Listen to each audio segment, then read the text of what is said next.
I'm Alastair Stevens. I'm Elizabeth Ray. And Tom Cruise is Ethan Hunt in Mission Impossible.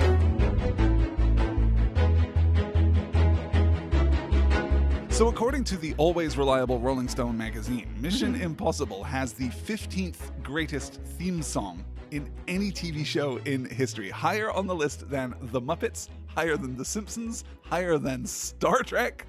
What? Do you think that's a defensible position? First off, you're on blast, Rolling Stone.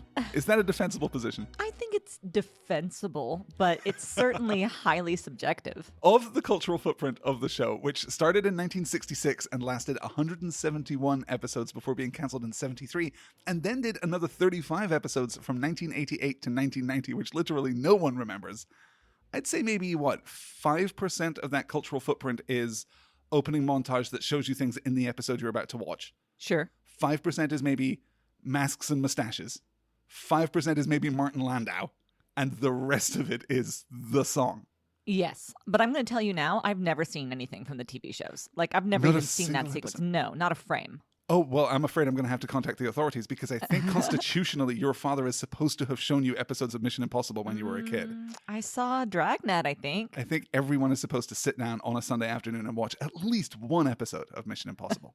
It was actually a really great show. I'm sure it was. They took a lot of time to create really developed ensemble mini heists, really, right? Like a heist that can happen in 40 minutes that has one, and I was going to say action sequence, but I don't mean action sequence. Sure. I mean action sequence by the standards of late 60s, early 70s television. So TV I mean, shows, yeah. 3 punches are thrown, like someone holds a gun or looks at some other kind of weapon. And, falls over a trash can. Exactly yes. right. Yes. Very Rockford Files in yes. that sense. Yeah. It's weird how the cultural imprint has become so reduced to just this amazing piece of music, which I think really still holds up, even in this version in the 1996 film, where it's arranged by the 2 members of U2 that most people cannot name. Whoa, yeah, I didn't know that. Larry Mullins Jr. and Adam Clayton, the drummer and the bass player for U2, arranged this version. Yeah, certainly like the iconicity of the song is undeniable. I'm thinking that both of our boys right now, we would say, hey, do the Mission Impossible theme. And they would immediately dun, dun, dun, dun. And they have never seen a Mission Impossible. Never seen a Mission Impossible. So that's something. Though, could almost watch too, that this if somebody Mission Impossible. asked me right now to give you the theme to Star Trek, I might not be able to do it. Which is weird because you have like strings rise. Yeah. You have like 8 different choices there. I think that's the problem. Yeah. If you can call it a problem. Right, like a very nice problem to have. Right. We've got too much Star Trek. Of It's riches. just too much. I think that this is a really great film. We've been looking forward to talking about Mission Impossible. We are, I think it's fair to say, fans, of this franchise. I hesitate to use the word fan for anything in my life, but I hear what you're saying. Ooh, an interesting development here on The Last Star in Hollywood. Just the word... It's just the fanatic. I'm not a fanatic person. Sure. And you would not want to associate yourself with anyone who would describe themselves as a fanatic generally person. People who are in a group of fans frighten me just a wee bit. So you're saying that you are capable of liking something without entering full-throated into internet discourse? Exactly. Interesting. That is what I am saying. We'll talk more about this after the show is over because I have questions and would maybe like to read a pamphlet. Mission Impossible, 1996, the first and really only functional franchise in Tom Cruise's career. This is him deciding that he needs one of these like blockbuster tentpoles, and this is a franchise with a bewildering history because it has never really at any point gone in the expected direction, including this first effort directed by Brian De Palma. We are going to talk about everything. We are going to make sense of this plot. You guys, I promise, by the time this show is done, you will know what happens in this film. That's more complicated than it may seem on the surface. There's a lot. But before we do all that, it's your trailer game, dearest. My trailer game. All right.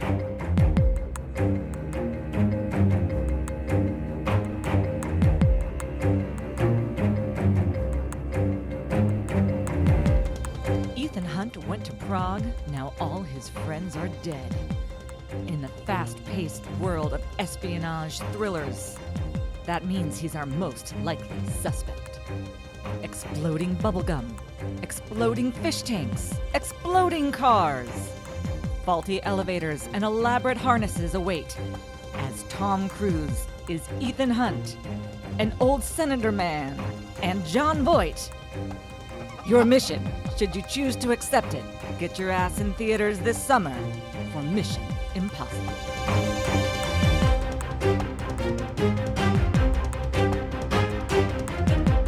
love so much the minutiae of Hollywood. I love so much the silly details of like contract negotiations, like who gets their name above the title on the poster, who gets the coveted and position in the credit block.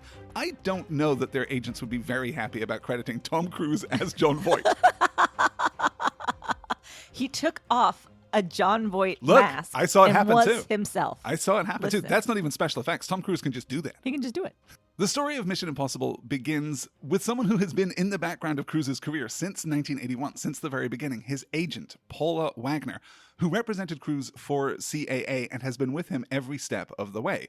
Their working relationship is so good that in 1992, after 11 years together, they start the independent film production company Cruise Wagner Productions. This gives them more control over the movies that Cruise makes, as well as a larger cut of the profits. Their first project is an adaptation of the TV show that Cruise enjoyed as a child, Mission Impossible. Paramount already has the license, already has an ongoing distribution deal with Cruise, so they are good to go. In 92, Cruise, Wagner, and Sidney Pollack, who directed The Firm, go to work on a story outline. While shooting Interview with the Vampire in the beginning of 1994, Cruise is just casually having dinner with Steven Spielberg and is introduced to Brian De Palma, who he immediately taps to direct this film. Brian De Palma is born in New Jersey in 1940, and he is New Hollywood through and through. He's a nerdy kid in high school. He wins a regional science fair, and he builds his own computers. This is in the late 1950s, where building a computer was, a challenging undertaking. He then enrolls at Columbia to study physics. He completes his undergrad in 1962 and is then one of the first male students to ever enroll in Sarah Lawrence, pursuing postgrad studies in their theater department. He makes movies and documentaries in New York through the 60s. He leaves for Hollywood in 1970, where he works pretty consistently, but doesn't break until November of 1976 and the release of the Stephen King adaptation, Carrie. Have you seen Carrie? Wow, I have seen Carrie, yeah. Yes, that is the Brian De Palma-ist film. Really? It's so funny, because I saw Brian De Palma's name come up, and I was like, yes, Brian De Palma. Iconic for reasons I cannot recall. So I've really been looking forward to this part of the lecture where you tell me, I should call it a lecture, to this part of the podcast. Conversation is the word. Obviously. No, this is maybe a little more lecture heavy than most because there are just so many things we have to talk about. Normally it's like we'll talk about the director, we'll talk a little about the production, maybe 2 actors. Mm-hmm. I've got like 8 key actors that we absolutely have to talk about. So they're going to get short shrift. And I'm going to have to take the reins here just a little bit to like orient ourselves in the story of this ridiculous film. The thing about De Palma is that he comes up making these incredibly singular films. He has like such a sense of personal style, and some of that continues through even to things like Mission Impossible, even to things that he will do after Mission Impossible. But really, it's his first decade in the business, right? It's his first decade as an auteur director, starting with Carrie, that really makes his name. As I said, Carrie is in 76. He'll go on to make Scarface in 83. He'll go on to make The Untouchables, The Chicago Way, in 1987. Yeah. And you can see, I think, a commonality there. You can see a through Yeah. line there. He will make the disastrous Bonfire of the Vanities in 1990. That almost kills his career stone dead. He comes back to make Carlito's Way in 93. Mm-hmm. And after Mission Impossible, he'll go on to make the Nicolas Cage film Snake Eyes. He'll make the previously mentioned twin film Mission to Mars, the Gary Sinise one. Mm-hmm. And he will make an adaptation of the James Ellroy novel The Black Dahlia in 2006. Oh, yeah. So we can think of these complicated characters with like friction between them. We can think of a certain griminess to his sense of time and place. We can think of grit and also, canted angles. He loves him. A Dutch angle. A Dutch angle. Yeah, absolutely. For sure. Yeah, it's like Kenneth Branagh and Brian De Palma, the 2 people in Hollywood still using canted angles.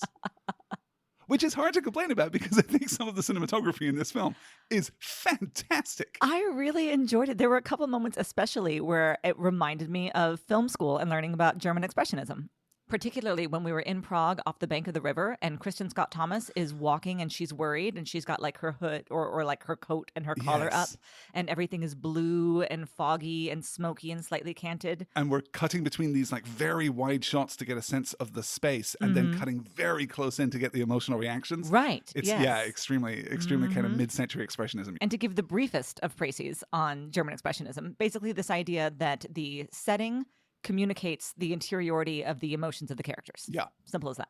Well, and I think that De Palma does that very well in this movie, but also has this, parallel mastery of space. He can situate you in a space and then explore that space with the camera in a way that is completely communicable to the audience.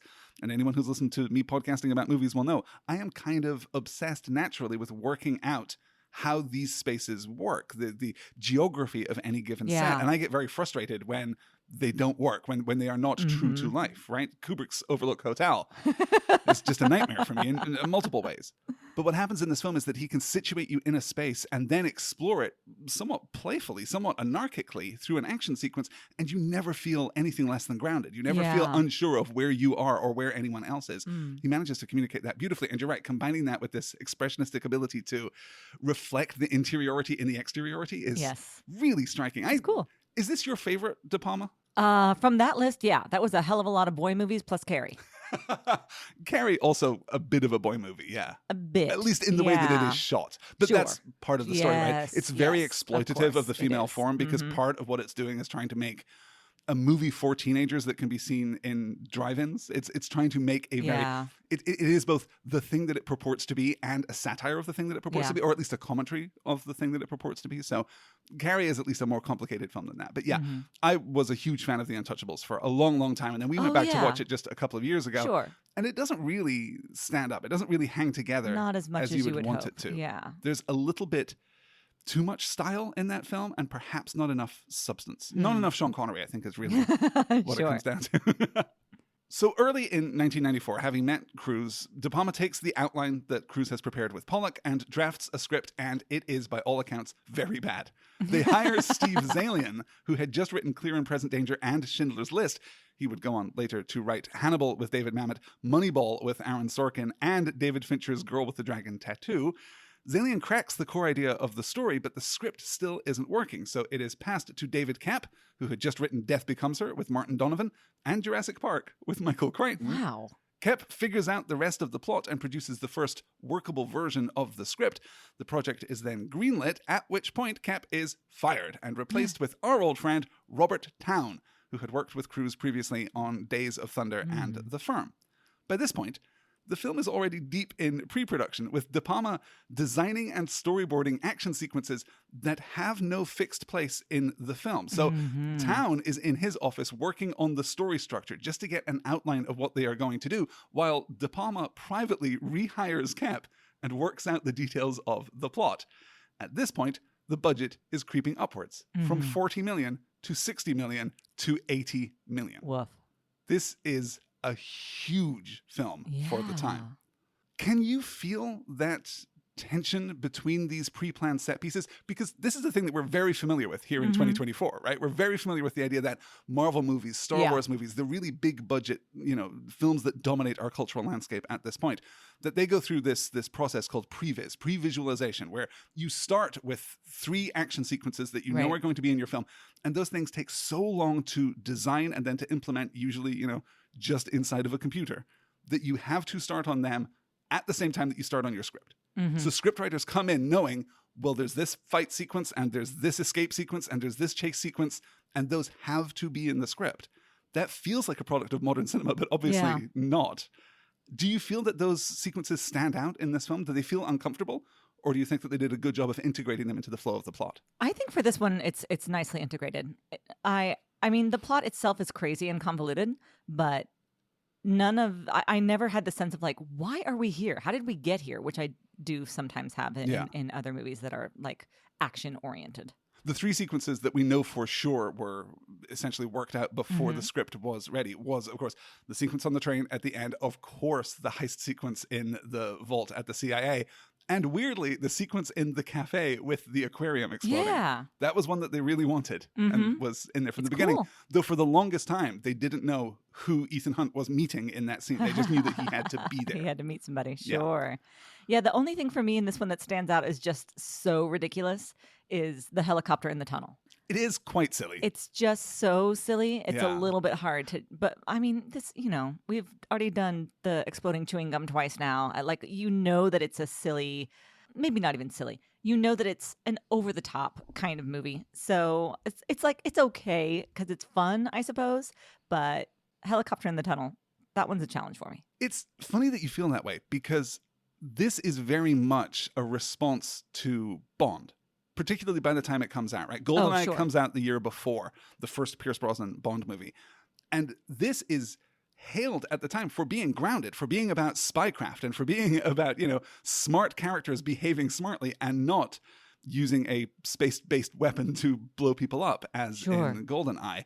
I thought you were saying that GoldenEye was the one that was more about actual spy characters or whatever it was, because this is on the heels of Roger Moore, who was like the most ridiculous. Well, yes, Roger Moore is the most ridiculous, but we've had 2 Dalton movies between Moore and I do Brosnan. always forget about the Dalton movies. And those are much more grounded and much more grim, honestly. That's why Dalton doesn't spend more time in the role. It's just that those are pretty hard-edged films, and Bond is a harder-edged character there. No, by the time we get to GoldenEye, it's like, that is a good film and I enjoy it, but it is very silly. It is very exaggerated. James Bond kills 56 people in GoldenEye. Whoa. Most of whom he just shoots. Yeah. Here, Ethan Hunt never fires a gun. Not in the entire film.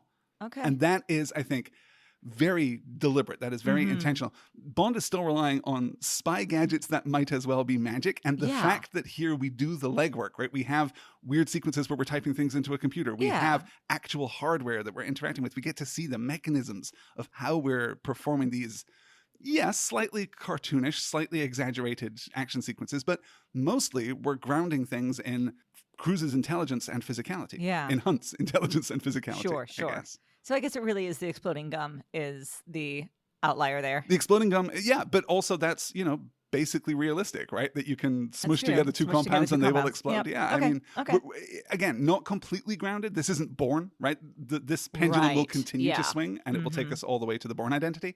But this is much more grounded than what we've already got from the Brosnan Bonds. And of course, they're just going to get bigger and sillier. We're going to get a vanishing Aston Martin. And there's only, so much you can do. Yeah. I like the Brosnan Bonds just fine. But this is trying to do something, I think, very different. We've got an absolutely huge cast to talk about. Yes, let's. Should we get into it? Emilio Estevez, let's do him first. Uncredited in the movie. And there's no real consensus on why. Some say it's because the part is so small. Some say that's small. It's not. I think that's not a very strong argument, honestly. Some say it's because he didn't want the film to be marketed on his name because he dies so early. Some say that it is payback for Tom Cruise appearing uncredited in Young Guns. Okay, maybe. The story that I favor here is that the entire original group, the entire IMF crew that gets killed in the opening movement of the story, they were all supposed to be uncredited. That was the original concept, was we're not going to credit anyone because then you don't know who lives and who dies. Yeah. It creates a real sense of tension and uncertainty so that when they all die, it will be even more of a shock to the audience. Emilio Estevez signs on early while they're still thinking that, but then it takes a long time for them to find the rest of the crew. By that point, they've kind of revised what they are thinking. Whoopsie. Agents have got involved, all of this stuff. So everyone else gets credited. And poor Emilio does not get credited. I think he's fantastic in this film. Fantastic in this film. I see you, Emilio. It is I think he's great. Wild to me that someone didn't just back up the money truck to his house to get him involved in Ocean's 11. Oh, yeah. He's such a natural as a part of a crew like this. And of course, we've seen him be a part of a crew. We've certainly seen him be a part of a team before. But it's so great to see him in, this nerdy hacker role. It's a ton of fun. You enjoy him? I do very much. Yeah, I like it. And of course, we've talked about Emilio before on our episode on The Outsiders. Yes. From there, let's talk about John Voight, shall we? Oh, God. If we must. Yeah, well, we just talked about him a little bit because we discussed Angelina Jolie in the context of Gone in 60 Seconds over on the Patreon feed. That was our bonus episode for the month of January. And what's the most interesting thing about John Voight? He's Angelina Jolie's dad, right? He has kind of tanked his career so completely, tanked his personal reputation so completely that that's kind of all that's left, which is shocking, right? He's born in 1938. He graduates from the Catholic University of America in Washington, D.C. In 1960, he attends the Neighborhood Playhouse School of Theater in New York. He works under Meisner. He goes from stage to screen in less than a decade. He breaks in Midnight Cowboy in 1969. Then he appears in Catch-22 and in Deliverance. And he is this firecracker of a performer. He's this rebellious countercultural figure. He's turning in these incredibly, it's Meisner, right? So he's giving these incredibly raw-edged and kind of authentic-seeming performances, and he's a real standout. And then his politics go real sour, real fast. He goes from protesting the Vietnam War to, appearing on stage with Donald Trump. Oof. Like last year, literally very recently. It's bad news. He'll appear much later in Heat, in The Rainmaker. He is FDR in Pearl Harbor. He's in National Treasure with Nicolas Cage, of course. Oh, yeah. He plays Nicolas Cage's dad in National Treasure, weirdly. And he'll appear again in this series. We'll have one more opportunity to talk about Jon Voight here in Alastair in Hollywood, because he appears as himself in a cameo in Tropic Thunder, just in case you weren't worried enough about that episode. Yoinks. It's going to be so much fun. And yeah, I mean, his personal politics are extremely bad, and I don't think he's good in this film. I think that he is way past the point of delivering an actual performance. Yeah, I'm neither here nor there with him. It's such a tropey role. But I would argue that this film is comprised of tropey roles. That's a point. I don't think we're breaking new ground in terms of characterization here. But most everyone is giving some interesting perspective on it. We're giving some depth and grit, and Voight is, hardcore not. Yeah, I think that's fair. When we're talking about people giving slightly more than is on the page, perhaps, in this film, let's talk about Emmanuel Barrett, shall we? Should we talk about Claire? Oh, yes. What do you think of her in this film? I think she's lovely. I haven't seen her in anything else that comes to mind, have I? She's done almost nothing. Yeah, She's okay. very successful in French language film, but really not in English language. Yeah. She's way too lovely and young for Jon Voight. That's for goddamn sure. 25 years is the age difference between nope. Phelps and Claire. Yes. It is at least supposed to be, it's canonically gross, so I guess that's all right. Is it? Yes. I think when he says that gross thing about having tasted the goods, and her eyes do that thing, that we realize that the writers know that this is gross. I think, yes, okay. It is recontextualized at the end of the film as gross. Yes, that's true. But yes. I do think that when we're playing it straight at the beginning of the film, it's really super unpleasant. Yeah, okay, fair enough. Emmanuel Barrett is extremely cool, is the thing. She's trained in Montreal and then in Paris. She works almost exclusively, as I said, in French. She's arrested in 1997 in Paris for a public protest defending the rights of illegal immigrants to France. She has continued to advocate for the rights of immigrants ever since. In 2003, aged 40, she appeared nude in the French magazine Elle, making it immediately the highest-selling issue in the magazine's history. And this is a magazine with a long and prestigious history. And she blew the doors off. She is just a remarkable figure, I think, in real life, and gives, I get the sense in this film that she is striving to give an even better performance. But that the film itself is kind of being inflexible around her. Her character is a little flimsy. Yeah. I like her well enough, but I can feel her pushing against it, but it never really rises above a B-grade, pretty decent performance. We still have so many actors to cover. Henry Czerny is our next. The Canadian actor born in Toronto, also trained in Montreal, weirdly, known for his theatre work before transitioning to TV and film. Mission Impossible is his big break. In fact, he'll follow it up being fantastic in The Ice Storm in 1997, and a safe pair of hands in so many TV shows over the years, from The Tudors to Falling Skies to Supergirl, among others. Believe it or not, we're going to talk about him again, because Kittredge comes back in Mission Impossible Dead Reckoning Part 1 / Mission Impossible Dead Reckoning. The naming convention is unclear at this point. Yeah, they bring him back after all those years. That's nuts. He's the one that doesn't necessarily work for me of all of them. See, I was thinking of him when I was talking about people delivering a little bit more. He is delivering a little bit more, but I don't always think that more is better. Oh, interesting. Yeah. He's almost cartoonish to me. There's something voice actor-y about what he's doing, if that makes any sense at all. Yeah, I think that he is maybe, as his career demonstrates, he is maybe a little more suited to stage and television than he is to film. I kind of like how elevated he is, just because it gives this very stock, very traditional character just a little more complexity and dimensionality. But you're right, the alternative way to go there would have been to give that character just gravitas. Yeah. Get a Mitch Pileggi to do that. Yeah, I love Mitch Pileggi. I would have loved to see him here. This is much more Hugo Weaving. This is much more like Agent Smith, I think. It's just a lot. That's a funny pull that you should alight on Hugo Weaving, that you should alight specifically on Agent Smith, because someone in this cast was offered the role of Agent Smith and turned it down before it went to Hugo Weaving. I'm talking, of course. Of course. Like, Hugo Weaving stands next to this guy and you think, wait, is there one man standing there reflected in a mirror because they're so identical? Jean Reno was offered the role of Agent Smith. Isn't that wild? That is weird. Yeah. Jean Reno might be the most interesting man in the world. He's born in Casablanca in 1948. He's the son of Spanish parents. At 17, he moves to France. He serves in the army before becoming an actor and then forges a relationship with the controversial and not at all cool Luc Besson, one of those directors who allegations came to light, not allegations, actual, crimes committed came to light. And that has really trashed a few of my favorite movies that I really liked in the 1990s. Renault is in La Femme Nikita and Leon the Professional. He begins appearing in American movies with French Kiss in 1995. Oh, yeah, sure. In which he's really good as the frustrated French detective following Kevin Kline. Just a really great role. He'll go on from Mission Impossible to appear in Ronin and Godzilla in 1998 and The Da Vinci Code in 2006. He will be the voice of Mufasa in the French language live action version of The Lion King in 2019. Wow. He will not be in The Matrix. I guess not. It's so wild to think about what that could have been, what that could have looked like. Do you like Jean Reno? Well enough, sure. I don't think about Jean Reno. I'm surprised by that. I would have thought that he would be your type of guy. I never saw La Femme Nikita or Leon the Professional. So I've really only seen him in these other, like, sillier, lighter roles, I guess.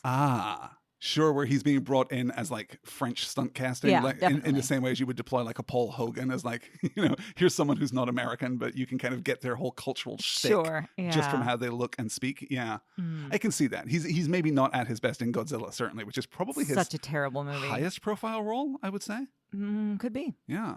I'm sure you got a payday for it, though. Oh, I'm sure. Let's talk about Irving Ramses Rames. Love Ving Rhames. Ving Rhames. Irving Ramses Rames. That's the rare example cooler. of a guy whose real name is cooler than his stage name. Do you know who gives him just a little trivia about Ving Rhames? Do you know who gives him the nickname Ving while they are studying together at SUNY Purchase, at the Purchase College in the State University of New York? I have no idea. Stanley Tucci. I love Stanley Tucci. Of course it's Stanley Tucci. Fantastic. Calls Ving Rhames Ving. Aw. Isn't that awesome? I wonder if Ving called him Tooch. I can only imagine. I hope so. And then they kissed. He goes to Juilliard. He graduates in Group 12 alongside Evan Handler and Kelly McGillis and Kevin Spacey. He does good work in Dave in 1993, but of course really breaks as Marcellus Wallace in Pulp Fiction and has kind of been in the shadow of that role forever, although he will appear in every single Mission Impossible film, and this is his career now, is just being in these films and honestly being Ving Rhames. He's pretty great here. Do you like Luther here? Oh, very much. Yeah, I like him a lot. Isn't he also in Out of Sight? Is that Yes, somebody? yes, he is. Yeah, absolutely. Steven Soderbergh's Out of Sight. Yeah, absolutely. Yeah, similar characters. I like it. It's a great gig for him. I think so too. We're going to radically reappraise the character of Luther specifically. Like basically what's going to happen in the first film, Ving Rhames is playing a character called Luther. In the between second and third films, Luther is going to become Ving Rhames just on screen. Like he's just going to become the guy. I think he just wears his clothes from home from that point on. It's pretty fantastic. Cool. Let's talk about Kristen Scott Thomas, who is born in Cornwall in 1962. A fairly prestigious family, actually. The Scott Thomases are like well known. They're not quite aristocratic, though they are connected to the aristocracy in multiple ways. Both her father and her stepfather are pilots in the Royal Navy. Both die in accidents while flying aircraft. The former in 1965 when she is 5 years old. The latter in 1972 when she is 12 years old. Oh my God. She's educated privately, then enrolls in the Central School of Speech and Drama to become a drama teacher. Her initial career goal is simply to be a drama teacher. After graduating, though, she moves to Paris to study acting. She wins a BAFTA for her supporting role in 4 Weddings and a Funeral, in which she is just brilliant and is maybe the best example of that Richard Curtis archetype. You know, he just keeps writing the same people over and over in all of his various films, and I don't think he ever gets that character better than Kristen Scott Thomas in that film. Much more importantly, of course, in 1996, she appears in Mission Impossible and in The English Patient, for which she receives an Academy Award nomination for Best Actress. She's in Gosford Park in 2001. She's in The Other Berlin Girl in 2008. She's in Salmon Fishing in the Yemen in 2011 with Ewan McGregor. She's in Darkest Hour, the Churchill drama, in 2017. And she's in the Alicia Vikander Tomb Raider movie in 2018, which I guess creates a strange resonance with Jon Voight, who is also in a Lara Croft movie, except his was in 2001. I think that Scott Thomas is genuinely terrific in this film. I think it is such a throwback golden age of Hollywood. You're right. All of that expressionism, all of that noir light across her face is just so beautiful. Just a timeless loveliness to her performance. Yeah, there's an Ingrid Bergman something happening there for sure. Absolutely, yeah. But she's also so light on her feet and playful too, and so competent. I really, obviously we'll talk about it, but this opening sequence is just brilliant. It's really great, yeah. We should mention, and forgive me for the pronunciation, I'm not going to do 17 takes of this trying to get it right because I will never get it right. Ingeborga Dapkuniite, I believe. Whoa. This is a mangled translation, and I'm very sorry to just everyone involved. This is the actress who plays Hannah, the other member of the IMF team. She is Lithuanian. She's born in 1963 when Lithuania is, of course, still a part of the Soviet Union. Her other major English language role, just because all of these films connect in unexpected ways, she plays Brad Pitt's wife in 7 Years in Tibet. Wow. Yeah. Weird. Okay. In the 2000s, she'll appear regularly on British television, including The Lost Prince and Prime Suspect, and Kenneth Branagh's Wallander series, his adaptation of European, just dour European mysteries. I don't know that one. And according to the internet, she plays Mrs. Hudson in a 2012 Russian adaptation of Sherlock Holmes. Whoa. Which is a thing that I might have to see. Yeah, I might have to try and track that down. Unfortunately, she gets almost nothing to do, but she does look fantastic in those very silly sunglasses. Silly spy sunglasses. Yeah. Like anyone wearing those sunglasses to this party is a spy. It's such a strange choice. Silly spy sunglasses might have been a good subtitle for the Mission Impossible and then franchise. she taps them and they go even darker. You're like, oh, honey. So covert. So covert. So covert. Also, Kristen Scott Thomas spraying the guy's back of his head with perfume. Like, oh, sure, that's totally natural. But it's so good. It's a let me great posit visual this trick. as my works. theory. It's very silly, but it's so cool. Yeah. Fair enough. Lastly, we have to talk about the brilliant, the genuinely legendary Dame Vanessa Redgrave. Oh, she's just extraordinary. Born into the Redgrave acting dynasty in 1937. Her birth is announced on stage at the Old Vic during a production of Hamlet by Sir Laurence Olivier. Holy because smokes. her father, Michael Redgrave, is in the cast of that production, and Olivier addresses the audience and tells them, quote, "A great actress has been born this night." Like Kristen Scott Thomas, Redgrave is educated independently and then also attends the Central School of Speech and Drama, and then takes to the stage, appearing first in A Midsummer Night's Dream and Coriolanus, the latter of which she appears opposite Olivier himself in 1959.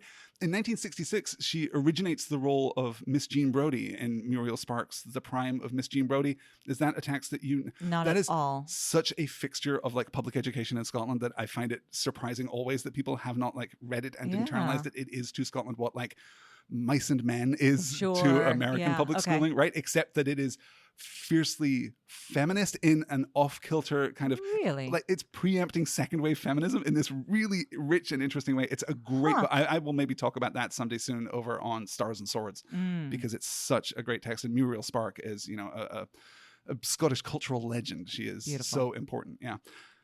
Vanessa Redgrave wins the Academy Award for Best Supporting Actress in 1977 for the movie Julia and has 5 other Academy Award nominations. She has 148 acting credits on IMDb, including Howard's End and Atonement and The Gathering Storm. I mentioned the Gary Oldman Churchill movie. The Gathering Storm is a vastly superior Churchill movie. If you have to watch one of the two, go watch The Gathering Storm starring Vanessa Redgrave. It is so brilliant. And that doesn't take into account her stage work or her lifelong political activism. She is awarded the Commander of the Order of the British Empire, the CBE, in 1967. She's offered a damehood in 1999, presumably as a response to this film, and she declines, but then accepts the rank of Dame Commander of the Order of the British Empire in 2022. Dame Vanessa Redgrave, serious business. Awesome. And Dame Commander. That's cool. So fantastic in this film. Yeah, she's also, wonderful. another actor I think that is really wildly over-delivering on a role that is pretty stock. Although, I mean, you do get a lot of juice. You get a lot of fuel out of gender flipping that stock character. I think so much. Yeah. When you're just, I mean, you name this character Max, and I'm just absolutely expecting some dude in a tie. And then we get Vanessa Redgrave in her incredible blue suit, and I was just thrilled. Like, I had seen her name in the credits, but I had forgotten by then because so much is going on, and there are so many people. So I was just thrilled. It's one of those great stories, too, where they're kicking this idea around in the writers' room. They're very excited about gender flipping this character. And they're like, you know what would be really great? You know what would be great? Would get someone like Vanessa Redgrave. Like obviously we can't get Vanessa Redgrave, but get someone like Vanessa Redgrave. And then, yes. And she's just so fantastic in this film. So fantastic. Principal photography for this film takes place in Prague and back on the 007 soundstage at Pinewood. Sure. Which should probably just at this point be renamed the Tom Cruise soundstage at Pinewood. There are some exteriors and pickup shots in Scotland and in London and in the US. The train sequence at the end featuring the TGV, the train à grande vitesse. Forgive my awful French. That's okay. That's a real train? That is a real train, yes. Oh, yes, of course. This is another transatlantic thing, I think. Yeah, I had no idea what they were talking about. Catching the TGV, it'll be on the TGV, and I'll see you on the TGV. I was like, I don't know what you're saying. So valuable. But then they gave us TGV on, like that was, they very prominently were like, this is what the TGV is. It is a train. And I was very grateful for ignorant Americans like myself. Valuable context for this film is that in 1994, 2 years before this film is released, the Channel Tunnel opens. This is the tunnel that they bore beneath the English Channel. The Channel? So the Channel, okay, exactly. Yeah, okay. So that you can get on the train in London and get off the train in Paris. Ah, yeah. That is brand new and very exciting. Like, that is hailed at the time as one of the great engineering achievements of like humanity, right? That is like a peak moment in our engineering history. So it's very relevant and it's very exciting and cool. So that's why the otherwise quite prosaic action sequence at the end of this film of a train in a tunnel is more exciting and is at least more culturally loaded than it might seem to be in the film in 2024. So that tunnel was the channel. I mean, not really, no, but yes, it is supposed to be. Yes. Yeah, okay. I get it. TGV, though, because they are cool and relevant and riding high, aren't really that interested in being in a film, particularly a film that will involve one of their trains being chased by a helicopter down the tunnel. Tom Cruise takes the entire senior management of TGV out to dinner. The following morning, permission is very quietly granted. He's a charmer. Cool. He's a charmer, that guy. The wind machine that is used to simulate the winds on top of the, fake elements of the train. They do use a real wind machine that is capable of generating 140 mile per hour winds. They were originally going to use a much more conventional machine that can generate winds of up to 60 miles an hour. So you get like the flapping shirt and the hair is back and so on and so forth. And Crowe said, no, that's not realistic. My face needs to be distorted. Yes, I need to look like, Yeah. This is the real Tom Cruise action star that we will get in the 2.5 decades that follow this film, I think. There is one wind machine in all of Europe that can generate that kind of wind.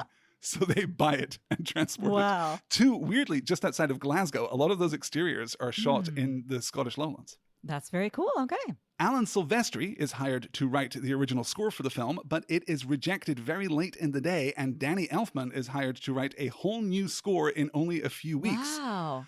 Which is presumably why it sounds like that. I was going to say, I didn't notice the Danny Elfman-ness until you mentioned it, and now I hear it. There are a couple of, signature Elfman elements. Okay.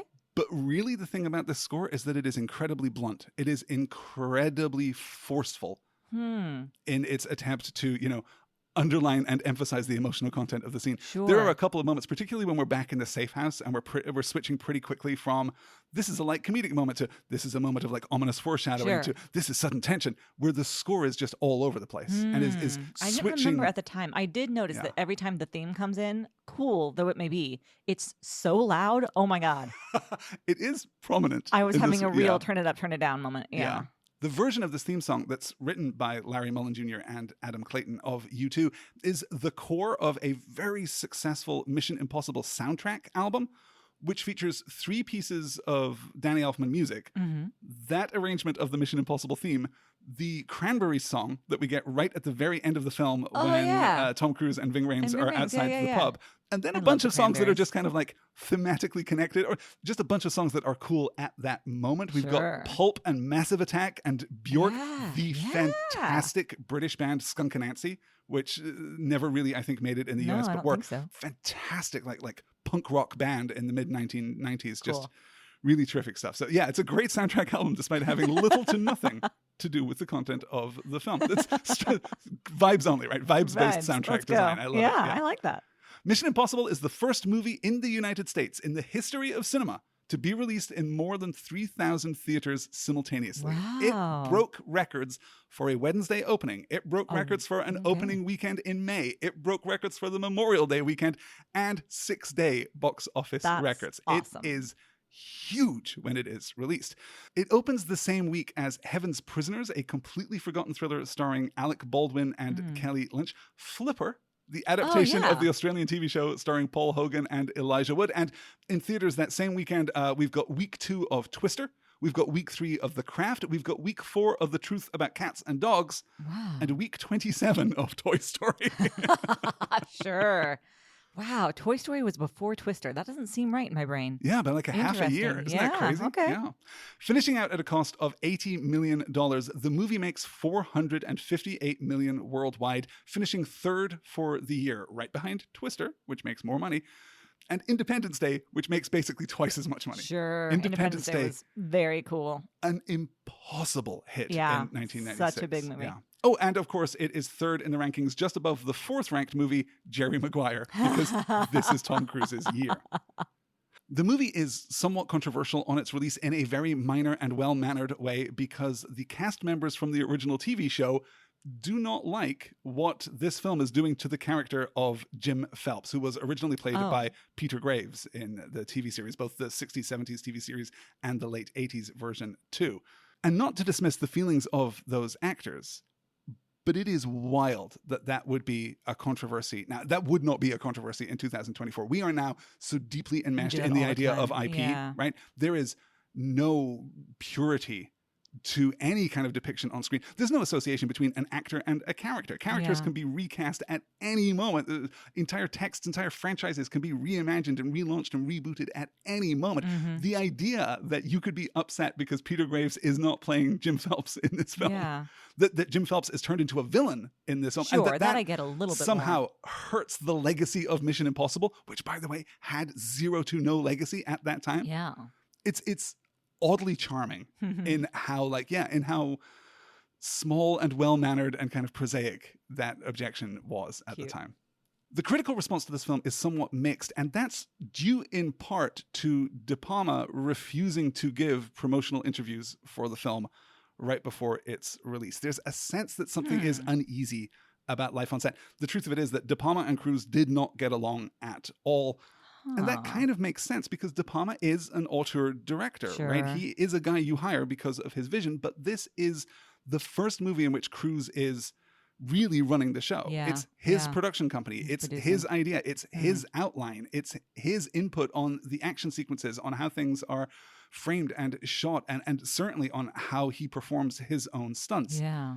This is the Cruise show, and apparently that rubs De Palma the wrong way. Yeah, and the two do not get along and obviously do not work together again. And that is the exhaustive history of Mission Impossible. Wow, it's a lot. There's so much. Yeah. There's just so much. It is such an important film. And I haven't even really talked about how interesting it is that this is the point in Cruise's career when he decides to pivot toward a franchise, right? This is clearly made with an eye on sequels for the first time in his entire career. This is the movie that is going to be the start of something that is going to endure. And that's interesting. It's so representative of 1996 in movie making, right? It's so representative of where Cruise is in his career, that he is the undisputed king of Hollywood at this point. He has more power than maybe anyone else in the industry at this time. Maybe Spielberg, right? Maybe Spielberg is up there too. But this is his play for serious action movie credentials. And the fact that it works is astonishing to me. Let's get into it, shall we? Are you excited to talk a little about this film? I mean, it's fun and it's crazy. So yeah, a little bit. We have this incredibly stylish opening where we open in Kiev, where the mission is already underway. It's so awesome to have Emilio Estevez watching this thing unfold on TV. Do you remember watching this for the first time? Do you remember your experience of the masks in particular and how we play with identity? No, I was, this came out, what were we saying, 95, 96? 96, yeah. So I was old enough, that puts me in 6th grade. So I was old enough to like start to get these kinds of movies because I liked GoldenEye a lot. I liked James Bond and I liked this one. So I remembered that I enjoyed it as like a romp. But I just don't really recall that kind of like specific response to it. It is a difficult film to follow. It is a film that does surprisingly little hand-holding in terms of where we are with the plot. It manages to mostly, I think, land the emotional notes. Yeah. But the details of the plot can be slippery. They can be a little tricky. Not least of all because we will establish very quickly, very briefly, what a knock list is. And then we will say the phrase knock list 78 times. It's so handy that in the CIA, they label that very secret file knock list. I thought that was, that's kind of them. We're getting to the best part of this film so early. Sorry. All of the computer tech in this film is bananas. Right? I love it with my whole heart. Because this is very much that mid-90s like concept of what the internet will look like. Yeah. And we're not there yet. And it might as well be magic. Yeah. So it's just all fabricated and the audience doesn't know. So it has to be transparent to the audience's understanding. And oh my God, it's so when he is searching for Max and he sits down in front of his laptop, goes to this Usenet search option and types in max.com. It is the greatest it's worst thing. It's going to be porn, son. It's so I think it's owned by HBO, actually. Probably, you're right now. It's so bad. Our understanding of computers is like, on the one hand, so sophisticated, and then on the other, just so ridiculous. Hilarious. And all of that mid-90s UI design is just, it's fantastic in its badness. Yeah. We were talking about this yesterday. I find it so fascinating because I was like, I don't know. We had a computer and we had the internet in 95 and 96. We had that cool Acer Aspire and it was black and it was awesome. And you were like, oh no, you had AOL. That wasn't the internet, which I did not know. I was yesterday years old when I learned that I didn't have the internet in 1995. I had AOL. And very few people did, right? Because between CompuServe and AOL and other equivalents around the world, the Wild West of the internet wasn't really open to most people at that point. We were existing within walled gardens. And hey, thank God. Wasn't that nice? Yes. Wasn't that maybe in some ways better? Maybe better. I love the conceit right here. This is a very De Palma conceit right at the beginning of this film, where we are watching the events of the film through this 4x3 CRT television, right? Emilio Estevez is watching this unfold in exactly the same way as the audience at home would watch Mission Impossible. I absolutely love that resonance and the distance that he's creating between the audience and Tom Cruise to start with Emilio. And I know that Emilio has a character name in this film. I'm never going to remember what it is. I know that we shout it several times after he gets killed by an elevator. But I'm never going to remember it. He's just Emilio Estevez. Jack Probably is Jack. His name. Okay. I mostly remember this because I just love the name Jack. I really like it. It's a good name. Yep. Good, solid, workmanlike name right there. Yeah.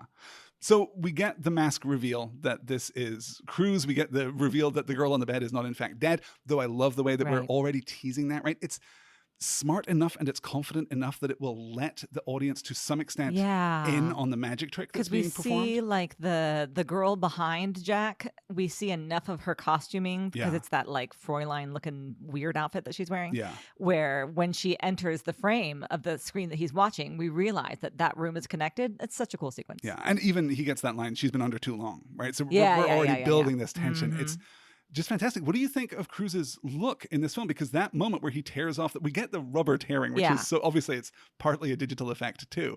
But when we tear off the mask and it's this very specific 1996 Cruise, right? Yeah. Tearing off the mask is cool. The mask itself is very terrible. Like the bad aged mask is so awful. But the nice thing is that it clues you in immediately that you're like, oh, this isn't what it appears to be. And then almost immediately after that, oh, that's Tom Cruise. It is kind of wild how much it looks like Cruise, even under all of that prosthetics. Most of the masks that we will see in this film are, to some extent or other, real effects. They are actual prosthetics. Yeah, not so much the John Voight one at the end. No. But Cruise's look overall, his leather jacket, deep V, very short but aggressively spiky haircut.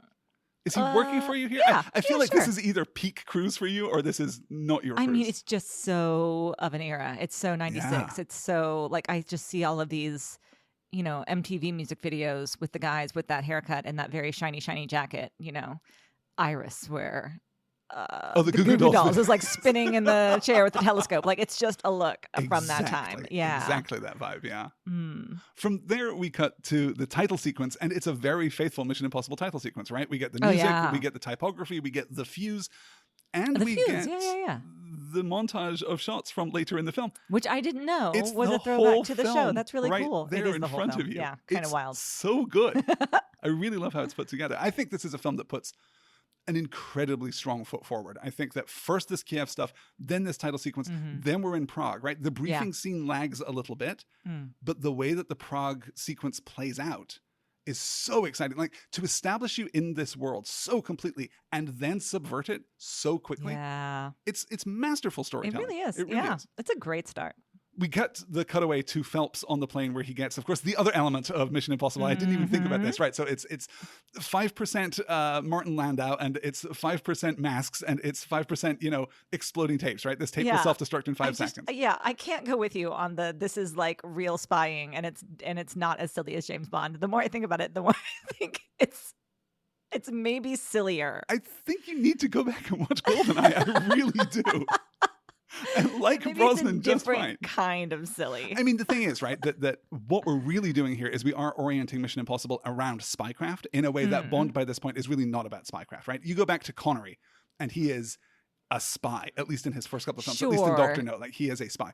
James Bond is a superhero. Yeah, He is an action star superhero and does very little spycraft, really. Yeah, okay. I think the idea here that these people are smart, that they are savvy, that solving they have a plan mysteries of some kind. Exactly. Yeah. That they're not just rolling in and having sex and firing assault rifles. It's a different energy. But you're right, maybe it's just silly in a slightly different direction. It is, I will say, a direction that I really like. Oh yeah, it's fun. What do you think of this sequence on the plane with the delivery of the tape? I guess you hate this. No, I don't hate it. I think it's fun. It's good. I love because she was like, "Would you like to watch a film, sir?" "No, that's all right, thank you." "Can I interest you in the Ukrainian cinema?" "Yes." "Why don't you pick it for me?" I was like, "Oh, this is cool. This is fun." Yeah. And then when we repeat it with the Caribbean, which of course, which we don't get in Mission Impossible 2. I know. That's Spoilers, what I was thinking. I was like, wait a yeah. minute. Did we go to the Caribbean? I don't remember. There is an island. I don't It's know. all right. It looks like we're going to make like 6 more of these things. It's going to be fine. Cruise is just re-up. No, I'm going to be Mission Impossible 20 will come out when I'm 81 years old. And that'll probably be the end of the franchise. Wink to camera. It's not really going to be the end of the franchise, you guys.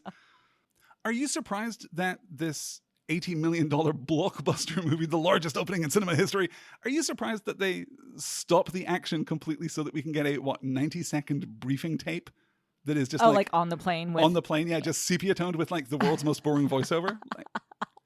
Probably. Now that you think, because so I can't formal. really remember it, which makes me think that's right. This guy's name is this, and he's really a spy. And then you don't actually need to know any of those things later. Yeah, that probably could have gotten cut. Yeah, this Or is at where least we edited down for time. where we set up Galitzin, right? Our U.S. defector in Prague, who already has one half of the knock list and wants the other half of the knock. Like, okay, you guys, come on! Like, this is a lot. I like it. I like the aesthetic of it, but I like it because it's so unconventional. And because I can't imagine how they were allowed to do it. I really can't. The real briefing, though, takes place when we get to Prague, when Phelps gets the team together in that room, and we talk about him being absent from Kiev because he was in Chicago staying at the Drake Hotel. Call back to Risky Business is what I'm saying. This is a direct reference to the filmography of Tom Cruise, is all I can imagine. Claire and Ethan and Jim have this cozy little polycule thing going too. Yeah.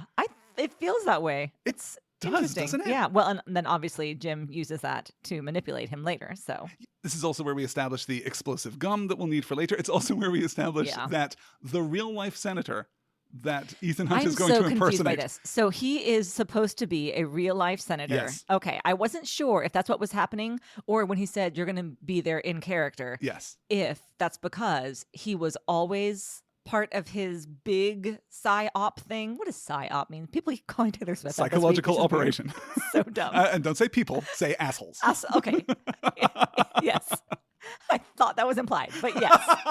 Anyway, and I was like, what does that mean? Okay, so, but I was trying to figure out, like, is he always that senator? Because this is like No. how we're kind of keeping, I mean, it could be. one hand in politics and one hand in I don't espionage. think that he has time to I don't think so, go probably. and vote on some agricultural bill. No. And have, my read of that was that was live TV footage of an actual senator. Right. That's what I think so too. Who just so Yeah. happens to look like Tom Cruise in old man makeup. Very silly.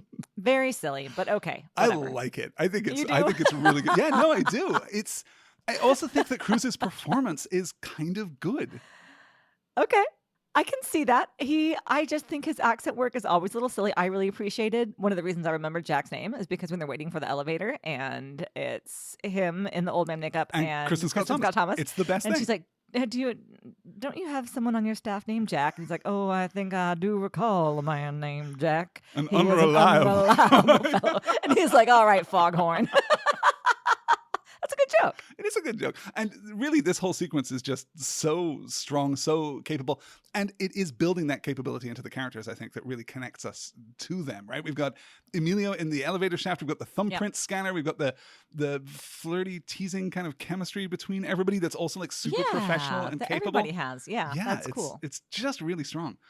Ethan and Sarah hit the basement to set up the camera hidden in the glasses so that they can get the pictures of Galitzin because they also have to be able to have evidence of Galitzin stealing that he has the actually other doing half of the knock list. Mhm. He's stealing the knock list on this magneto-optical disc too. Did you see this? This No, I didn't realize fantastic what. Yeah, 3.5-inch verbatim disc that we have. Yes. It's the same tech as Sony mini discs. Do you remember mini discs? yes. Yeah, it's that same tech. This is like second generation floppy disk technology. Yeah, well, yeah. I guess like fifth generation floppy disk technology. They're so cool and chunky and this is one of the rival formats to like zip disks, and it's that moment when we recognize that we need more portable storage for computers, but we haven't yet got rewritable CDs. Yeah. It's very narrow, like slice of technology right there in the middle. That very narrow slice of technology, in fact, continues throughout, right? With our PowerBooks and our ThinkPads, all of the computers in this movie are like, it's like September of 1995. It's like, it's so close. I love it. Having apparently accomplished their goal, the team starts their extraction, their exfiltration, and that's a wrap for Emilio Estevez. Thanks, Emilio. Go hit the showers. It's upsetting. Yeah. It's a very I actually gross remembered it effect. being more upsetting than it ended up being. I think largely because we spend so much of that sequence with people ducking and crouching down in that same elevator shaft. Yeah. But he is standing up with his face lifted up to the spikes. And I'm like, you didn't think to crouch this time? This was the time to crouch. It's really bad. It is upsetting. It's I know. really upsetting. And you have an eye thing. So, of course, it's extra upsetting to you. Yeah, I, unlike most people, have a I'm just- sensitivity to trauma involving eyes and sharp objects. I know. I'm just so saying, unusual. It's like here. Fair enough. Yes, it's upsetting. Of course it's upsetting. The thing of it is that I always forget that actual shot of him looking up and being impaled. It's Yeah. such a brief shot Mhm. because I always think that we're It going really to is see very the brief. blades come. Yeah. What are those I blades? don't know. It's Who has so weaponized ridiculous. this elevator shaft?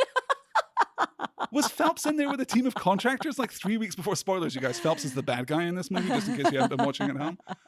Was he in there with a team of contractors just adding retractable blades to the roof of the elevator? I have no idea. It's grim. I love, though, how we are handling it, cutting out to Ethan and Sarah out The by the wall, editing's fun. where they're Yeah. in this like very intimate, like, embrace almost, but Sort there's of. no Mhm. intimacy between them at Yeah. all. They're just so professional in this Mhm. moment. It's really great. It's great. I agree. So in pretty short order, with this rising sense of paranoia, Phelps is shot on the bridge and falls into the river. The car Mhm. explodes. Claire and Hannah are both killed. Galitzin and Sarah are both stabbed to death under the Yeah. bridge, which is really awful. There's a very distinctive knife that There probably is. won't show up in the rest of the Surely film. not. Nothing to worry about there. And Ethan runs to the phone box. He runs. Tom Cruise runs. Like we Tom talked Cruise about it runs. showing Yeah, up in yeah, the yeah. firm. But boy, howdy, we have got real Tom Cruise running in this Mhm. movie, just wall to wall. It's fantastic. It's really good. He calls Kittredge, and we cut pretty quick to the scene in the diner. And this is what I love about Ethan Hunt as a character, right? We get the fact that he is driven. We get the fact that he is shadowed by guilt and by grief in the later films because he never gets over what happens in this film, right? This is going to be absolutely definitive for Ethan Hunt. Yeah. This is the Ethan Hunt origin story. It is. We're not going to remember that when we get to Mission Impossible 2, and we're going to have a handle on it in 3, but we're not going to be quite there. But bring it back later. Later on, this is going to be the thing that makes him who that he survivor's is. guilt. Yeah. Absolutely. And I love that in this moment, he's both feeling that, but he is always the smartest person in the room. Yes. He is the best at what he does. And when he is clocking the various people who are in the diner and tying them back, we're cutting out to flashbacks to the party. It's so great. Yep. And understanding too, like what this means, what has happened here, that he is being fingered as the mole in the IMF. The IMF, the Impossible Mission Force. You know them. Yeah. It's so great that we constantly refer to the IMF in this film and never say that it means Impossible Mission Force. You can't say that. It's so good. What does NOC stand for, by the way, for knock list? I kept thinking that I would look it up and then I never did. Yeah, non-official cover. I don't know why it's non-official. Okay. It should be official, I feel like, but okay. Is it non-official in the sense that they are undercover, right? But I don't know. Yeah. Okay. It sounds cool, right? Yeah. Knock list. It sounds the alibi awesome. list. Yeah, sure. Yeah. Alias. That's it. The alias list. Yeah.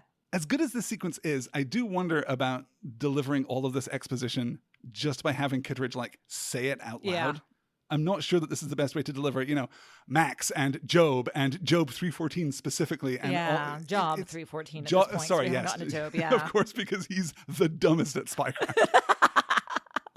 It's one of the things that I really like about Henry Czerny in this role is that Kittredge sucks. Yeah, that is true too.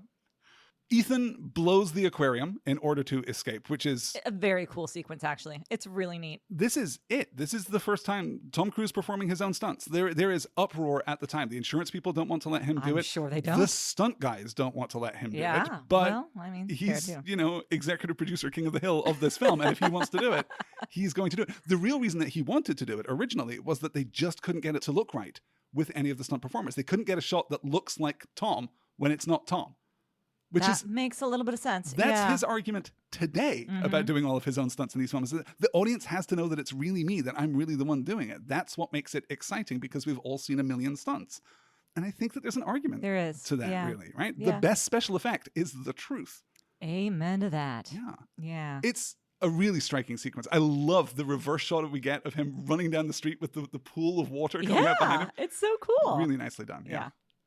This is the sequence when he returns to the apartment and we start getting we get the great little, espionage of him taking the light bulb out of the fitting, cracking it in his jacket, sprinkling it out so that it'll make a sound if anyone approaches the safe house. Yeah. Really tight, good stuff.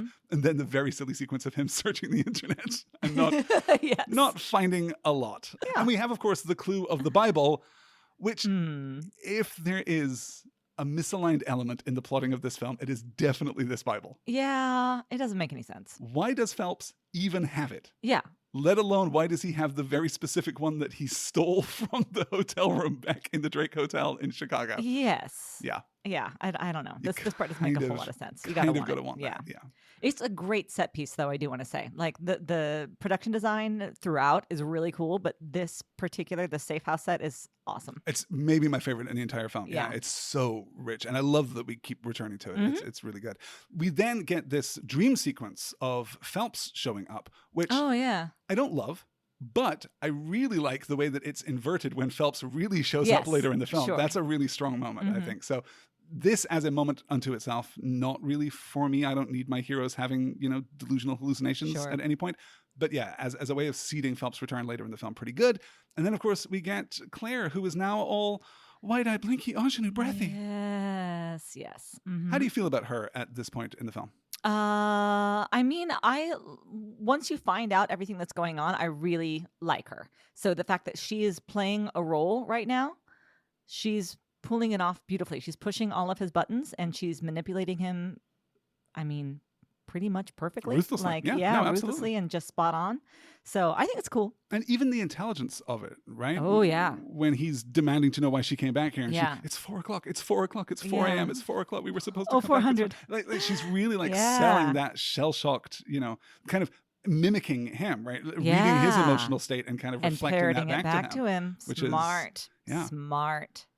And I will also say they are very hot together. They are hot together. I don't often find that Tom Cruise has like a sexual chemistry. We've talked about this before, Yeah. but I think that these two do. On screen, anyway.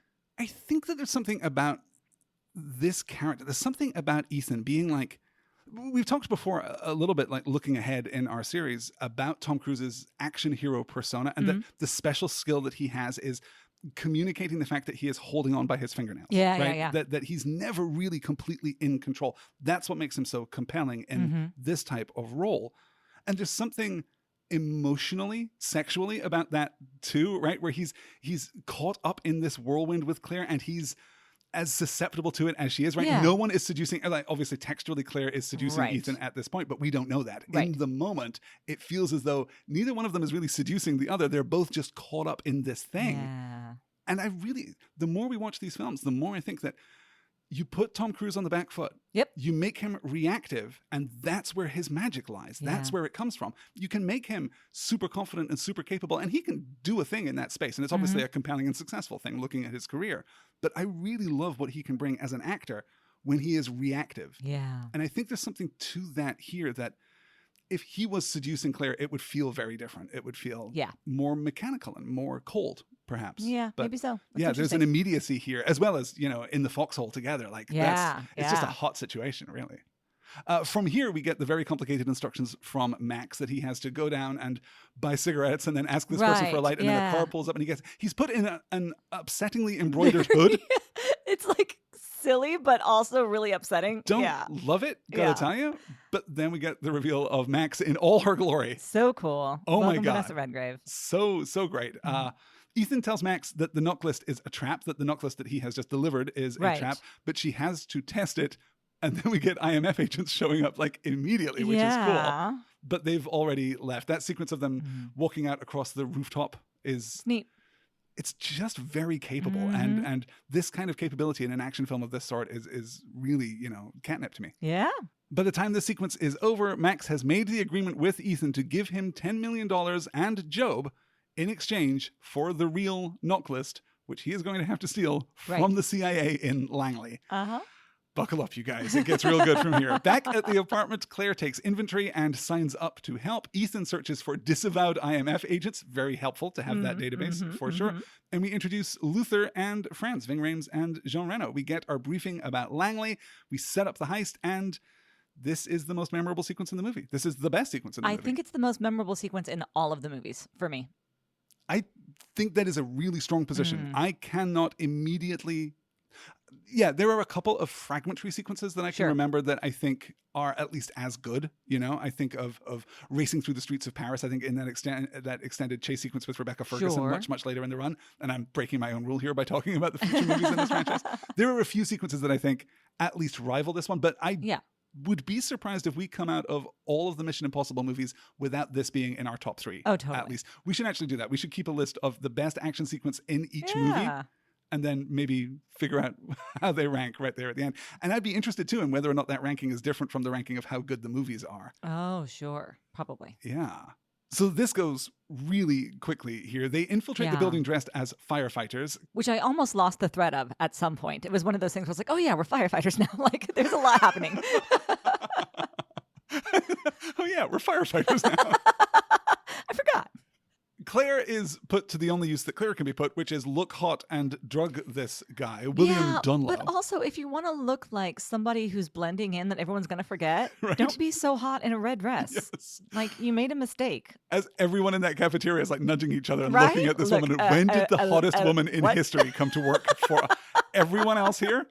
Schlubby intelligence person, right? And you're telling me that guy didn't notice that she touched his shoulder? I don't know. I would notice. This guy, William Dunlow, the character here, is played by the much more brilliantly named Rolf Saxon. He is kind of just a recurring character actor in things, but I know him best as the voice of George Stobart, who is the protagonist of a series of graphical adventure games called the Broken Sword games in the late 1990s and the 2000s. It's kind of a Da Vinci Code, like Illuminati conspiracy series of video games, and he plays this hapless American who just keeps getting caught up along with a very sexy French journalist in these, ancient conspiracies. And they are great games, really, really good games. At least the first two are. I don't really have a strong memory of the others. He's also the American narrator in the Teletubbies, which is weird. Whoa, that is wild weird, but career okay. or wildest career Wow, I couldn't for even Rolf say. Saxon. Rolf Saxon. Wow, I don't know. From here, I mean, you know this. Even if you haven't seen this movie, you know this. Right. Even if you've never watched a Mission Impossible film, you know what this sequence looks like. It's the best. It's really cool, and the physicality that Tom Cruise has in this performance is pretty insane. I wonder how much of it is exactly what it looks like, and how much of it is like augmented. A great deal of it is exactly what it looks like. That's awesome. No lines or support ties were digitally erased in this film. His shoes are loaded with pound coins, with actual money, because that's the only way of making his feet heavy enough that he can balance horizontally. Yes. It looks impossible because there's minor trickery happening in the shot, but it's all But really I can also buy that camera. he wore heavy shoes that day because he knew he was going to have to do, you know what I mean? In effect, that is what happened. Yeah. I mean, Ethan Hunt, but yeah, that's cool. Yeah. It looks awesome. Just a phenomenal sequence. And exactly what I was talking about earlier about De Palma establishing this space and then just inhabiting that space. It's so cool. Yeah, really, really strong. Mm-hmm. Even the, bathroom hallway interaction that we get with Dunlow coming out and back and out and back. So strong. It works. Yeah. I'm really appreciating practical effects and people just doing, like, I love that Tom Cruise does his own stunts. I do think that's very cool. We watched Ferrari last night, and every time the new Michael Mann, Adam Driver. Yeah. Yes. And every time I got thrown out was because of CGI, and it just completely breaks the world for me. It breaks my immersion in the world. Yeah, particularly for a film that should really rest on that physicality, right? Yeah. It kind of has to rest on that physicality. Yeah, Ferrari was a disappointing film, unfortunately. Sorry, yeah. And the box office agrees with us, I guess. Yep, it's too bad. There's a lot that I liked about it, but that in particular was really Penelope Cruz was stunning. Yeah. A stunning and very unglamorous performance. I'm surprised she didn't get more Oscar attention, more awards attention for that film. Yeah, so am I. But back to our set piece here in this Mission Impossible film. I guess we can't really talk about every single part of it. It's 11 minutes long. I do have one question. It is. Okay. It is like 11 minutes long. Yes. My question is the glasses. Yes. I don't recall that he uses the glasses to record anything. I don't believe so. So why is he wearing them, and how do they stay on when he's hanging upside down? Perhaps we are recording everything just as a backup. No, Maybe. he is. No, of course he's recording because he's showing out video to Ving Rhames. He is. Right, he is. Yeah. So like we showing are that. So that is. Yeah, of course he is. Okay. I guess then I just wanted to have like the nerdy sports strap in the back that you have to wear when you play softball. You know what I'm talking about? Like it needs something to stay on his head. The IMF has not completely perfected the technology of inserting a tiny video camera into rec specs, but I see what you're saying. Yeah. The part of this that always works best for me, the part that I find most tense, of course, is in fact the rat in the back of the shot approaching Jean Reno when he's up in the duct. Yeah, I really like. Interesting. I don't think I love that just because it seems an odd place for a rat, like up and in the ductwork. Although maybe okay. I don't know. I don't live in a city where there's a rat problem. And I suppose that the other thing is because I've never lived in a big enough city where rats are a thing. I'm always like, there wouldn't be a rat there, but maybe there would be. Maybe I'm wrong. So what is your favorite part of the whole expedition? The crazy ballet-looking move where he flips himself from parallel to cool. like standing perpendicular. It's so fucking cool. That's really neat. Yeah, that's my favorite little bit. And of course, we all kind of clown on the sweat drop being caught on the glove. It doesn't really work in the physical space, but it's neat. I think maybe, I'm revising this now in my head. I think maybe my favorite thing is just the very physical performance that Cruise gives after Franz stabs the rat and he drops, and that frantic maneuvering of his body to try to maintain his center of balance when he's 6 inches off the floor. Exactly. And his face is giving frantic. It is not giving cool or suave or debonair. It is, oh shit. Yeah. Put Cruise on the back foot and he will give you something. Mm-hmm. Yeah, I really like that. And obviously, overall, this is just one of the most distinctive and impressive sequences in all time of all time. Like, you cannot now do anything like this without referencing Mission Impossible. No. You know? I suppose the real question, because this functions as a fulcrum in the center of this film, the real question is, does the rest of the movie deliver? Or is it kind of a downhill slide after this peak sequence? A little bit downhill. I love everything on top of the train. But again, as soon as I was so excited too when the train is pulling. He attaches the helicopter to the train. Yeah. The train is basically pulling the helicopter and you see the tunnel and I'm ready for it to just like be this cool, crazy explosion. Yeah. And then we get back on the train and do some other stuff. But instead, having the helicopter follow into the tunnel, Yes. that's where I lose it. But everything up until that point is cool. And I think that is a very common problem, much less so in 1996, but a very common problem in action cinema these days is exactly that, right? You build a sequence that has a natural conclusion, and instead of ending the sequence there, you pivot from it into something that's even more outlandish. Yeah, it's like more a kid playing with their toys, you know? We were talking about Toy Story earlier. Remember, well, I brought my dinosaur that eats force field dogs. Like, what are we doing? Having recovered the knock list and extracted, the great exfiltration there too, where they're all just back in their firefighter uniforms and just run out of the building. So fun. Great. We've got the knock list. Now we escape. We hard cut out to London. France thinks that he has the list, which I'm thinking is just an opportunity for Tom Cruise to demonstrate that he can do close up. Yes, of course. Did he do this? Listen, it's really good. We're 18 episodes into this run, looking at the filmography of Tom Cruise. Listen. Did he do this is not going to be a question that we have to ask anymore. Okay, well, yes. It's cool. He really learned how to do close-up magic, and he did Especially since it's not like a quarter. That was an entire, big old disc. Yeah, very impressive. I mean, I'm sure there's trickery between the cuts, but yes, certainly the vanish that he does with his hands outstretched, he really did learn how to do. Hot. It's pretty good. That's really cool. It's also, again, Ethan being incredibly resourceful in the moment because, spoilers, turns out France had the knock list. Yep. He really did steal it. And Ethan has to just improvise this. Oh, please, come on. You think you're smart? I'm so much smarter and cooler than you. And just he was. Bluffs Jean Reno down, which is not a thing that most people can do.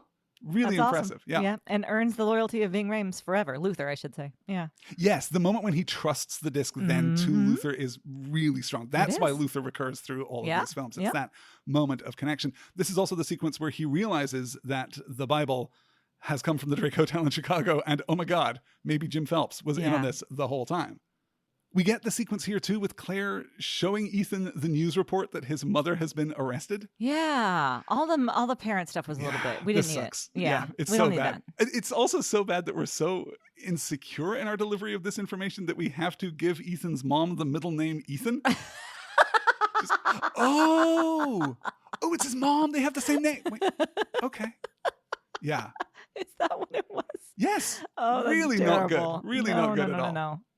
And even his throwaway line later is like, my mom was surprised that someone could, confuse her for the owner of a drug cartel. And I'm like, yeah, on her farm in Virginia or whatever it was. Yeah, not silly. Fantastic stuff. Ethan calls Kittredge from Liverpool Street Station to let him know that he is in London, but then his plan kind of pivots forcibly because Phelps shows up right there, right for real, right in his trench coat. He tells Ethan that Kittredge is the mole. Yeah, this part was also confusing. I had to put the captions on. Oh, really? Yeah. What was throwing you out here? Well, because... So we're doing this thing where Phelps is saying, that Kittredge is this bad guy. And Ethan Hunt is like repeating it back to him as he's putting the pieces together. Yes. But he keeps on saying he. Yeah. But it's almost thrown away. So because we're showing, Jim Phelps in Ethan Hunt's mind, I keep thinking that he's saying you. And so that he's showing that he actually knows. Right. And I wasn't sure why Jim Phelps wasn't looking more squirmy. And so I had to go back, and that's when I realized that he was saying he the whole time, that he was like playing along in an interesting way. Yeah. So once I realized what was happening, I thought it was really smart, but I needed maybe just a little bit, either a little bit of help or just a better sound mix. I think maybe I just need to buy like a better TV. You watch all of these movies in the bedroom. No joke. And that's maybe like not a great TV. This is maybe a problem. We maybe need a sound bar for that TV. No kidding. Because I didn't have that problem at all. And I watch it on my laptap with headphones because I'm simultaneously taking my notes. So maybe, I'll have to figure something out. Sure. Patreon.com/next word. That's Helps get a soundbar. Head over there. Yeah, no, I love the way that this sequence is constructed to have Phelps narrating this lie for Ethan to immediately understand that it is a lie. Yeah. To be flashing out as he is like imagining how this could go together. My favorite moment is when we see the fake out of the car explosion, when he imagines Claire detonating the car, then realizes, no, wait, she couldn't have been there. No. And then he imagines Phelps detonating the car. Yeah. Really great. Like, was it that show, don't she tell. Couldn't have been there, or that he can't imagine her doing that he just can't put her in that position? I think that what he says is that she couldn't have been there, but that the meaning of that is ambiguous in exactly the way that you're suggesting. Hot. Yeah. It's very good. It's really strong. The layers of dramatic irony that are at play here, I think, are just lovely. That's cool. We then return to the apartment, and as predicted, Claire comes in to try and seduce Ethan. and he kind of plays along with it, He right? does. Yeah. He does. This is nice. This is also a part where usually the man gets mad and violent with the woman, and I really appreciate that he didn't. Yeah. No, it's a very complex performance. What do you think of the hand kissing that happens here as she takes his hand and is kissing it?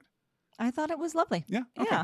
Yeah. I mean, again, she's manipulating him, and it's terrible, and he can see it, and he's also sad about it. There's a lot of lovely nuance going on here. The stage is set for the meeting on the train. Ethan gives the disc to Max and is told where to find the $10 million in the baggage car.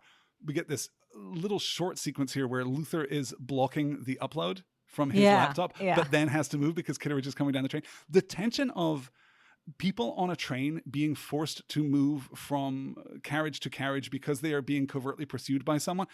Always strong, always good. Just you can do that anytime you like, and I will fall for it. I think it's just great. Yeah. Claire goes to find Phelps in the baggage car, and we get this brilliant scene of her just confessing everything. Yeah. Only that's not Jim Phelps. Dun dun dun. This is, the biggest flourish. This is the prestige for this film. It works, right? It's good. I think it does. Yeah. The only thing that doesn't work for me is when he is actually up against Phelps and he says, "Oh, excuse me," and puts his glasses on, and Phelps doesn't recognize that those are glasses that Jack made for everybody. Like, that part seems silly to me. But other than that, I'm here for it. Yeah. The fact that his whole plan rests on the fact that no one knows he's alive, which I kind of like from this espionage perspective, right? Like, there are enough skilled people in this industry in the world that if you are alive, they will find you. And the only way you can be safe is for them to think you are already dead. Yep.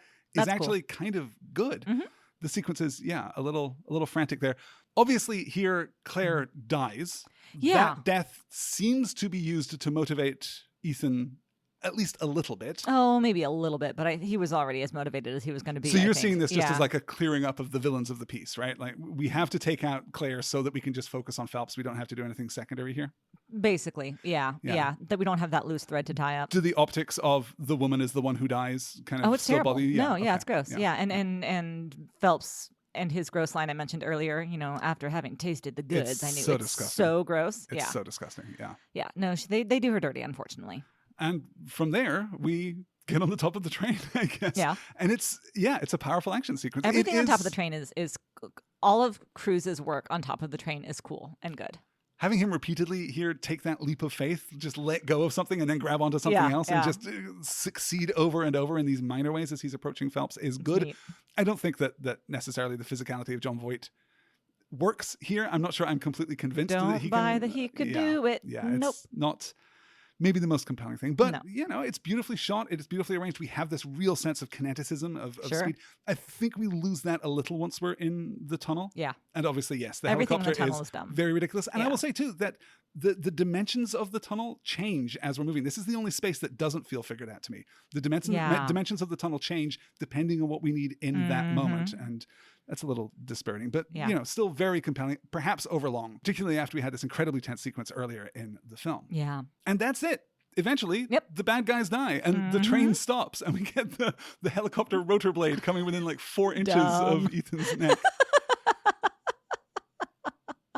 You can really feel the 1996 of it all here too, with the appearance of British character actor and comedian David Schneider as the engineer on the train. Oh, the guy who passes out right behind. That's so dumb. Yep. Yeah. So 1996 to do things like that. But that is the one part of the movie that I thought that our boys would love. Like, just show them the train sequence with the crazy helicopter and the guy who passes out. Yeah, I think that's probably... That's yeah, probably why that character is there, in fact. Dun, in real life. That'll be great. We cut out to the pub in London and this wonderful moment between Ethan and Luther. Just drinking beer and listening to the Cranberries doesn't sound so bad, let's right? do it. The restoration of justice, right? Luther's back in the IMF. Ethan isn't so sure. Right. But when he gets on a plane to fly to... Well, actually, we don't know where he's flying, right? He's flying back to the U.S. Going. He's probably not flying to the Caribbean. That would be a little weird. But yes, he gets his next briefing and he's back in the game.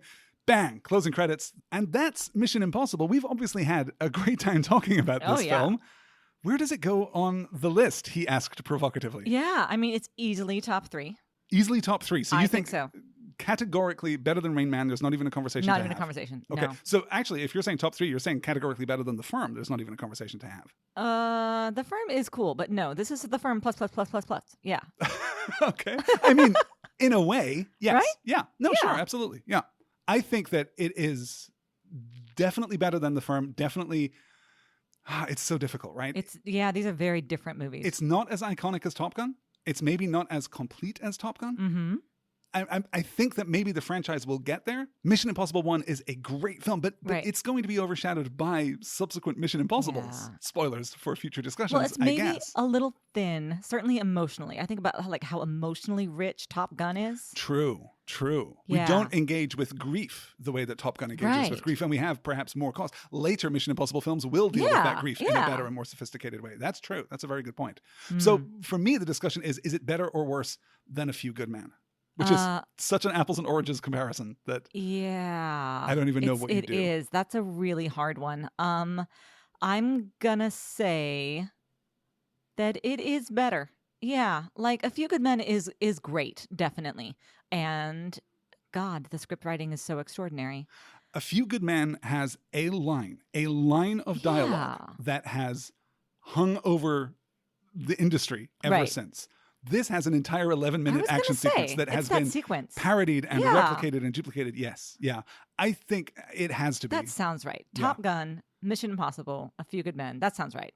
Perfect. Then that's where it goes on the list. And that is going to do it for this week's episode of The Last Star in Hollywood. Guys, we have had an absolute blast doing this. Next week on the show, Jerry Maguire, a hard turn, the hardest possible turn, perhaps. It is, but I'm so into it. I love Such a great film, such a different cruise, such a different path that opens up for him in his career. That is the road not taken, right? The Jerry Maguire path is the one that is not going to happen, but I'm really looking forward to talking about it. Looking forward to talking, of course, about Renée Zellweger. We're going to have a great deal to look forward to next week.